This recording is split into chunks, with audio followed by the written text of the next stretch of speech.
강한 기운을 가지고 태어난 달이 정월생이에요. 부모 덕이나 조상 덕이 조금은 강해. 가월생은 사회적으로나 귀인 운이 조금은 강한 팔자라고 말씀을 드리고 싶어. 2월생, 11월생 똑같은 일에 막힌다라고 생각이 드시면 진짜 왜 그런지 원인을 한 번은 체크를 해보고 가시는 게 돌아가지 않은 방법이라고 저는 생각을 합니다. 네, 안녕하세요. 여러분, 하나보살입니다. 만나서 반갑습니다. 오늘은 저희가 우리 소띠분들 중에서 태어난 달로 봤을 때 우리 소띠분들은 좀 몇 월생분들이 좀 복을 쥐고 태어났고 반대로 몇 월생분들이 좀 유난히 힘든 삶을 살아야 되는지 알아보려고 하는데요. 우리 소띠분들이 공통적으로 좀 가지고 있는 이분들만의 특징이나 성향이 있다면 어떤 것들이 좀 있을지 말씀 부탁드리겠습니다. 소띠는 인내심과 끈기가 엄청 강한 사람이에요. 소는 우직하잖아요. 그렇듯이 소띠의 여러분들이 가지고 있는 장점이다 라고 할 수가 있고요. 남들이 포기할 때도 물론 버티는 힘이 강하게 있으신 분들이 많습니다. 또 현실적으로 신중한 성격이라 큰 실패는 적기는 하지만 거기에서 단점이 있어. 뭐냐? 기회를 너무 조심하다가 보면 오는 기회 자체도 놓치는 격이 있다라는 게 이 사람들이 가지고 있는 단점 중에 단점일 것 같아. 또 책임감이 강하고 주변 사람들을 엄청 잘 챙기는 소띠만의 그런 성격을 가지고 있는데요. 그만큼 자기 희생이 조금은 많아서 나중에는 약간 허탈감? 사람으로 인해서 조금은 뭔지 모르게 마음이 되게 허무하다라는 생각을 조금은 많이 가지실 수도 있기 때문에 가장 중요한 거는 나 자신부터 조금은 먼저 챙기고 남을 돌아봐라 라고 말씀을 드리고 싶고요. 환경적인 기운이라든지 아니면 사랑의 기운이 조금은 민감해서 복이 있어도 길이 막히면 이 사람들은 감정선에 무너지기 때문에 쉽게 무너지는 경우가 조금은 있습니다. 그래서 포인트는 부지런하지만 기운이 막힌다면 노력 대비 성과가 없는 사주를 지니고 계신 분들이 조금은 있기야 하죠. 그리고 소띠분들은 그런 성향을 가지고 살아가시는 분들이 좀 많이 있다고 하셨는데 이분들은 조금 인생에서 좀 여러 가지 좀 고난이나 역경도 좀 많이 겪으신 분들이 좀 많이 있겠네요. 있어. 복불복이야. 케바케라고 얘기할 수 있지. 왜냐면 내가 이런 좋은 기운을 장점을 장점으로 살리면 상관이 없는데 이 장점을 단점이라든지 아니면 그런 부분 때문에 남한테 희생을 많이 한다고 했잖아. 그런 희생 때문에 사실 내가 조금은 내 패를 까고 움직였을 때 뭔지 모르게 우리가 누군가한테 바라고 하는 거는 아니지만 이거 자체가 사실 어떻게 보면 돈 잃고 사람 잃는 겨? 또 어떻게 보면 뭔지 모르게 너 이거 가져 하고 줘야지 내가 마음에서 조금은 털리지, 그렇지 않으면 이 뭔가 인간으로 인해서 보이지 않는 눈물이 남들보다 좀 많아. 그럼 혼자서 이렇게 혼자 삭히고 이런 경우들이 좀 많이 있었다 이렇게 볼 수 있겠네요. 당연하지. 그리고 소띠분들 중에서 스님 태어난 달로 봐도 이게 좀 다른 부분들이 좀 많이 있나요? 있어. 그 중에서 소띠가 가장 조금은 강한 기운을 가지고 태어난 달이 정월생이야. 이 정월생은 겨울이 끝나고 새해 첫 기운을 나한테 안기고 태어나는 형국이잖아. 그렇기 때문에 부모 덕이나 조상 덕이 조금은 강해.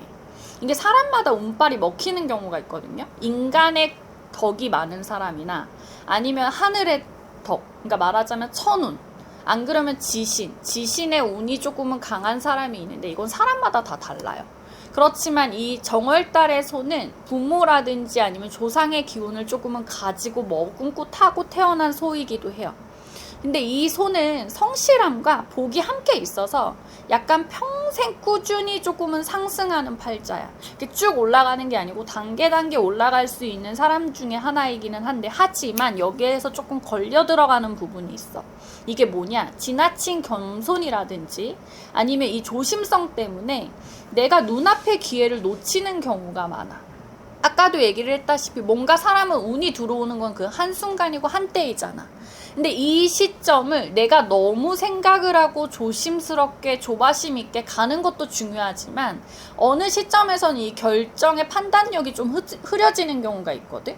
근데 그때 그러니까 예를 들어 이렇게 생각하면 되겠다. 주식이 내가 살려고 하는 시점에 조금은 던질 때는 던질 줄도 알고 살 때는 살 줄 알아야 되잖아.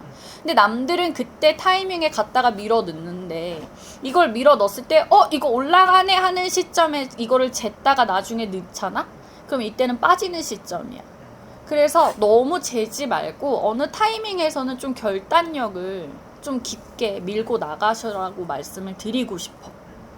그래서 이거를 포인트로 좀 조절을 하자면 복이 많지만 성격이 너무 조심스러워서 약간 길을 늦게 열거나 내가 가지고 올 수 있는 그 복이 조금은 흩어지는 경우가 있다라고 말씀을 드리고 싶고, 또 다른 월생은 4월생이야.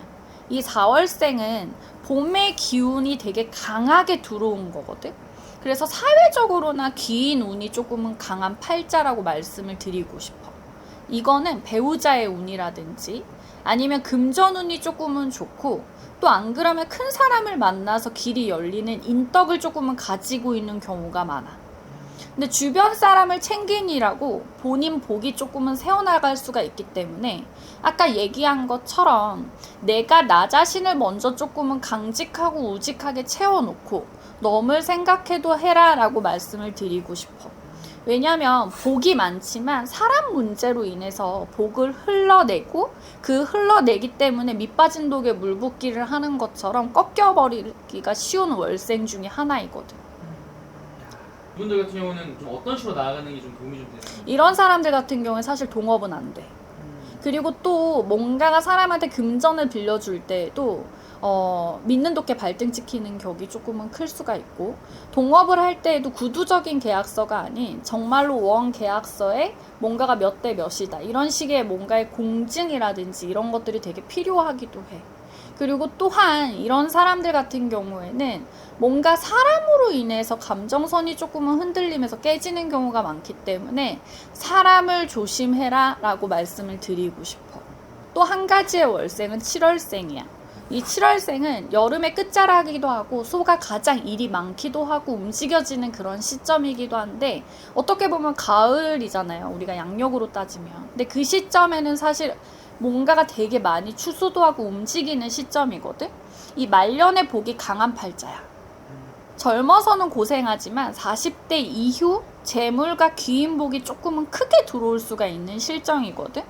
그래서 너무 조급하게 욕심을 내지 말고 복을 스스로 조금 밀어내는 경우가 있어. 왜냐하면 조급하게 욕심을 내다가 보니까 뭔가 이 복이 나한테 들어올 것도 타이밍이 안 맞기 때문에 꺾여지는 경우가 있기 때문에 이런 시점에서는 조금은 스텝 바이 스텝 천천히 조금 움직였을 때 39이 넘어가서 41가 들어서는 운기에는 내 운기 자체가 복을 조금은 가지고 오고, 그때서부터 귀인이라든지 뭔가가 사업적인 운기도 조금은 피시는 형국이다가 보니까 너무 빠르게 재빨리 조금은 행동하지 마시고 그 타이밍을 조금은 잘 누렸으면 좋겠다라고 말씀을 드리고 싶다는 거지. 그럼 또 다른 또 좋은 월생이 또 있나요? 아니면 이 세 가지가 가장 좋은 월생이고요. 근데 이게 좋은 거에 반면에 또 안 좋은 사람들도 있잖아. 반대로? 반대로. 근데 이게 그 월생이라고 해서 다 안 좋지만은 않기는 하거든. 근데 가장 중요한 거는 내가 몇 월에 며칠에 태어났냐, 그리고 이게 시하고도 사실 걸려져 있는 부분이기 때문에 내가 지금 얘기하는 건 대략적으로 좀 폭을 넓게 얘기하는 부분이기도 하지만 이게 좀 맞아떨어진다라고 생각하시는 분들이 한 80% 이상 정도가 되기는 할 거야. 근데 소띠 중에 뭔가가 2월생인 분들은 부모덕이라든지 아니면 초년의 고생이 많아. 부모덕이 조금 약하기 때문에 그늘이 많지가 않거든. 그리고 스스로 뭔가가 내 일을 많이 개척을 해야지 되는 사람들 중에 한 사람이고, 5월생은 재물 손실이 조금은 많고 사람 문제가 조금은 클 수도 있어. 그래서 내 운에 있어서의 그 변폭이 약간 롤러코스터 같이 조금은 위아래가 조금은 올라가고 내려가고가 조금은 많을 것 같고, 9월생 같은 경우에는 인복이 조금은 약하고 경쟁자가 엄청 많아. 그래서 인과관계에 있어서 정말 주의하고 또 생각하고 움직여야 되는 부분이 조금은 크다라고 말씀을 드리고 싶고, 11월생 같은 경우에는 초년운이 조금은 힘들지만 복은 늦게 움직여지는 타이밍이야. 그런데 마음고생이 많기 때문에 너무 지치는 형국이라서 내가 약간 조금은 뭔가가 몸의 병이라기보다는 심리적으로 뭔가가 불안 증세라든지 아니면 약간 그 뭐라고 해야, 대인기피증 같이 약간 사람이 조금은 침울해져 있는 그런 부분들이 조금은 클 건데, 이런 사람들 같은 경우에는 내가 조금은 나만의 스트레스를 풀 수 있는 그런 방법을 연구를 해보시는 것도 나쁘지 않을 것 같아. 또 반대로 좀 유난히 좀 더 팍팍한 인생을 살아가야 되는 월생은 또 소띠분들 중 몇 월생들이 좀 있을까요? 2월생, 11월생 이런 분들은 사실 조금은 내가 왜 어디에서 막히는지를 조금은 체크를 해보고 반복적인 실수라든지 반복적인 부분에서 자꾸 가다가도 똑같은 일에 환경은 다르고 사람도 다르지만 그런 부분에서 만약에 막힌다라고 생각이 드시면 진짜 왜 그런지 원인을 한 번은 체크를 해보고 가시는 게 여러분들이 돌아가지 않은 방법이라고 저는 생각을 합니다. 사실 복이 있어도 뭔가의 기운이 막히는 이유가 있잖아. 근데 이런 거 같은 경우에는 사실 복이 사주에 많다고 하더라도 저절로 뭔가가 이 인생이 술술 풀릴 거라고 생각하면 안 돼. 그것도 타이밍이 있고 뭔가가 운기 자체가 있거든. 근데 이게 안 풀리는 시점에서는 예를 들어서 조상에서 만약에 인구가 줄지 말아야 되는데 인구가 준다든지 아니면 상문의 기운 때문에 본인이 뭔가에 그 복이 들어왔다고 하더라도 흩어지는 경우가 있어. 또 한 가지는 집터라든지 아니면 내가 사업터를 뭔가가 다시 변화를 하고 움직였거든. 근데 그게 나하고 안 맞는 터야. 그리고 성주가 흔들리지 말아야 되는 시점에 내가 막 너무 잘 되고 뭔가가 움직이고 있으니까 이거를 저지른 거야. 근데 이거를 가면 나는 더 잘 될 거라고 생각을 하는데 오산. 가서 이 성주의 기운 자체가 기운이 꺾여버리면 내가 아무리 가서 뭔가가 궁궐 같은 집에 궁궐 같은 사업터라고 하더라도 거기서부터 완전 내리막선을 꽂는 경우가 있어. 그래서 여러분들이 그런 시점에선 가장 중요한 시점이거든. 내가 잘 되고 있을 때 사실 옛날 어른들 말씀에 뭔가가 잘 되고 있을 때는 구멍가게라도 건들지 말아라 라고 얘기를 해. 근데 이 타이밍에 내가 가는 방향이 잘 맞으면 상관이 없어. 아니면 옛날서부터 그 성주라든지 모든 문서의 신이라는 게 있기 때문에 거기에다가 예를 들어서 뭔가 내가 이렇게 해서 이렇게 해서 너무너무 감사하다. 근데 내가 이 기운으로 여기를 가려고 하니 노하지 마시고 같이 가셔서 여기에서도 도와달라. 이렇게 인사라든지 이런 예방법을 조금은 하고 가야 되는데 사람들은 내가 잘나서 그렇게 되는 줄 알고 착각하는 경우가 있기는 하거든. 그래서 그런 부분에 꺾어지시는 분들이 너무 안타까운 분들이 진짜로 많더라고. 또 한 가지는 내가 타고 태어난 기운이 너무 강해서 그 그릇은 가지고 있지만 그 복을 담을 때 깨져서 나가는 경우도 있어. 이거를 살이라고 얘기를 하는데 누구나 다 몇 가지의 살들은 가지고 타고 태어나기는 해. 근데 이게 이런 경우에 빈번하게 작용을 하는 사람이 있거든. 왜냐면 내가 운이 들어왔을 때 진짜 더 짜증나는 거는 이 살이 같이 작용을 한단 말이야. 그럼 얘가 이기냐 얘가 이기냐야. 근데 얘가 이겨버렸을 때는 상관이 없어, 내 운이. 근데 대부분이 이런 살을 지니고 있는 사람들은 내가 가지고 있는 살이 강력하게 주장을 해서 얘가 이기는 경우가 많거든. 그래서 이거를 정상이라고 놓고 봤을 때 여기까지 올라가는 거는 참 쉽게 가는데 요거 남겨놓고 꺾어지는 사람이 있단 말이야. 그래서 이럴 때는 사실 나한테 어떤 살이 있고 어떤 부분 때문에 이게 계속 대반복이 되는지 그거를 알고 짚고 간다고 하면 사실 내가 돌아가지 않고 풀어갈 수 있는 방법 중에 하나인 거지. 근데 생각을 해봐. 이게 한두 번이면 아 이럴 때구나 라고 생각을 할 수 있다. 근데 매번 비슷한 시점에 사람도 다르고 환경도 다르지만 이런 부분에서 계속 꼬여버린다라고 했을 때 여기에서 엉켜지면 사실 사람이 김 빠질 수도 있고 뭔가가 내가 벌어들일 수 있는 게 눈앞에 이만큼이 있는데 이거 자체를 놓치고 넘친다라고 한다면 너무 안타까운 일 아니야? 그렇다라고 한다면 여러분들이 점사라도 한 번은 조금은 꼭 보셔서 어느 시점에 뭐 때문에 그런지 이거를 좀 체크하고 가시는 게 여러분들한테는 덜 손해보는 길이라고 저는 생각을 합니다. 오늘 말씀해 주신 게 또 월만 보고 말씀해 주신 거니까 생년월일을 다 넣어서 봐야 정확히 알 수 있는 거잖아요. 그렇죠? 그렇지. 마지막 이분들 한 말씀 해주시면 좋을 것 같습니다. 제가 끝내기 전에 여러분들은 한 가지 예시를 들어드릴게요. 실제로 이거는 사례가 있었던 부분인데요. 예전에 상담한 소띠 중에 7월생인 분이 계셨어요. 근데 이분은 사주로 보면 정말 복이 엄청 넘치고 사업도 어느 정도 되게 잘 되고 있는 실정이긴 했는데 어느 순간에 계속 하는 일마다 꼬이고 뭔가가 돈이 자꾸 손에 들어오면 나갈 일이 너무 많이 생기는 거야. 진짜 뭐 누가 귀가 장난을 치고 있는 것처럼. 그래서 뭐 때문에 그런지, 도대체 뭐가 이렇게 해서 안 돼서 그런지를 이제 소개를 받고 오셨는데, 그거를 이제 이렇게 보니까 그분은 이 조상의 묘에 탈이 나 있더라고. 근데 산소를 건드리지 않은 집이기는 했어. 근데 그게 왜 그러냐면 공묘가 하나 있고, 그러니까 산소에 행방불명된 사람이 있었는데 그게 이제 시신은 없잖아. 그러니까 그거를 그냥 묘로 해가지고 그냥 공묘로 두니까 이게 귀신집처럼 들락날락했던 거야. 그리고 또 하나는 그 옆에 산소가 있었는데 너무 명당 자리라고 했대. 근데 내가 봤을 때는 이거를 처음에 이렇게 팠을 때는 황토지만 안에 보면은 이 물이 고여 있는 것처럼 뭐가 질퍽질퍽하게 느껴지는 거야.